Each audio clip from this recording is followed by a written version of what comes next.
Brought to you by Agilus Diagnostics.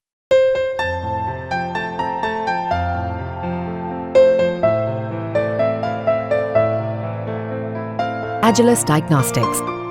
मुझे बताइए कि आप पहले जो कैंपेनिंग से नदारद थे, आपकी सेहत ठीक नहीं थी, अभी आपकी सेहत कैसी, सबसे पहले ये बताइए। शायद इम्प्रूव हो रही, मैं ये नहीं कहूँगा कि बिल्कुल ठीक है, लेकिन बहुत फ़र्क है।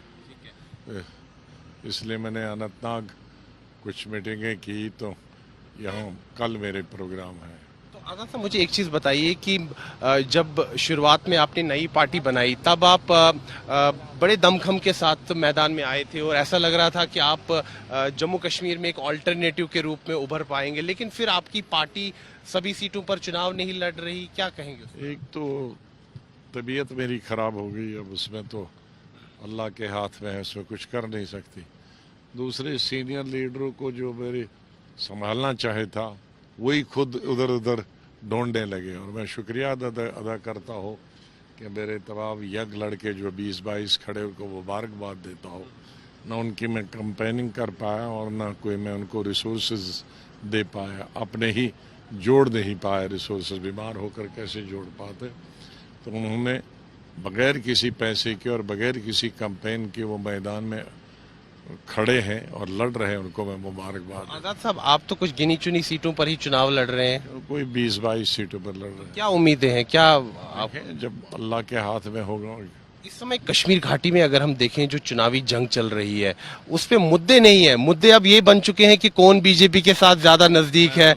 मैं उस पर कल कह चुका हूँ अनंतनाग में कि आज से 55-60 साल पहले जब मैं एसपी कॉलेज में था, तो यही मुद्दे थे, और फिर उसके बाद यूनिवर्सिटी में कश्मीर में था, यही मुद्दे जो आज थे।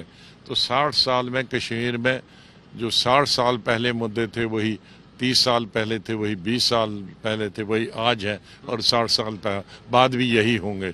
इसीलिए मैंने कोशिश की थी चीफ मिनिस्टर होकर कि इन फजूल मुद्दों से दिल हटाकर लोगों को डेवलपमेंट के लिए, एम्प्लॉयमेंट के लिए, सड़कों, अस्पतालों, स्कूलों, लेकिन लगता है बदकिस्मती से लीडर्स का मिजाज यहाँ है कि डेवलपमेंट की तरफ नहीं है, मुद्दों पे ही लोगों को कहो, और लोगों को भी आदत हो गई है मुद्दे सुनने पे और मुद्दों के बगैर ही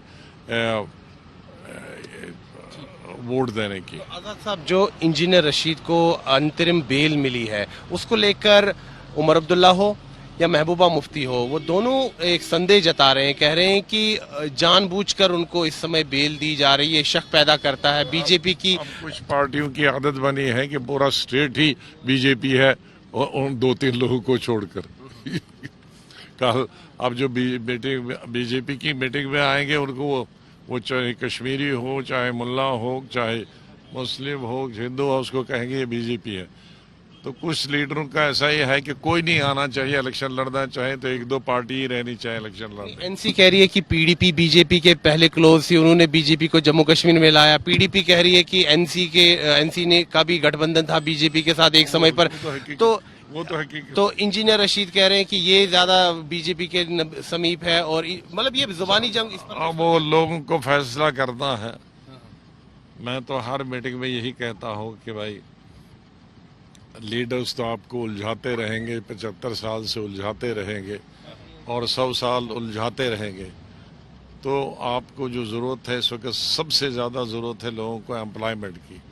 बेकारी और बेरोज़गारी अपने उरूज पे है, ऐसी कभी बेकारी और बेरोज़गारी मैंने कभी नहीं देखी है। उसके लिए कोई बात नहीं करता है। हॉस्पिटल तो मैंने ही बनाए थे 60-70, लेकिन उनमें डॉक्टर कोई नहीं है। कॉलेज स्कूल मैंने सैकड़ों बनाए थे, उनमें टीचर नहीं है। उसकी तरफ कोई ध्यान नहीं देता है। ये ज़रूरियात ज़िंदगी की। एक आखिरी सवाल, इंजीनियर रशीद काफी भड़काऊ भाषण दे रहे हैं, उनकी जो विचारधारा है वो भी काफी कट्टर है, उस पर आप क्या कहें? कश्मीर में कौन कट्टर होता है और कौन नरम नहीं होता है, इलेक्शन में वहाँ सब लीडरों की भाषाई ज़बानें बदल जाती है, इसलिए मैं किसी पर कमेंट नहीं करता। चुनाव के बाद उनकी विचारधारा बदल सकती है?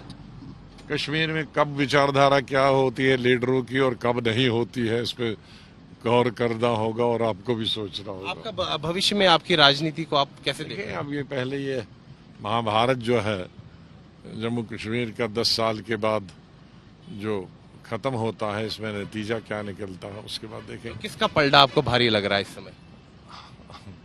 अभी तो बड़ा मुश्किल है कहना। फिर भी आप राजनीति पर इतनी पकड़े, आपका इतना अनुभव है, राजनीति पे इतने दशकों से रहे। नहीं, वो दशकों का जहाँ असली राजनीति होती है, यहाँ राजनीति कहाँ है?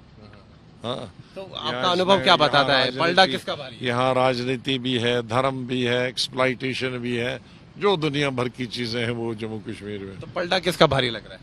पलटा तो अब अल्लाह ही के हाथ में है, क्या हंग हाउस होगा? कुछ नहीं कह सकता, मुश्किल है अभी क्या? कुछ भी हो सकता है, कुछ भी हो सकता तो गुलाम नबी आजाद का अगला राजनीतिक कदम क्या होगा चुनाव है। के हम बाद? अपने इंडिपेंडेंट हमेशा है, इंडिपेंडेंट रहेंगे।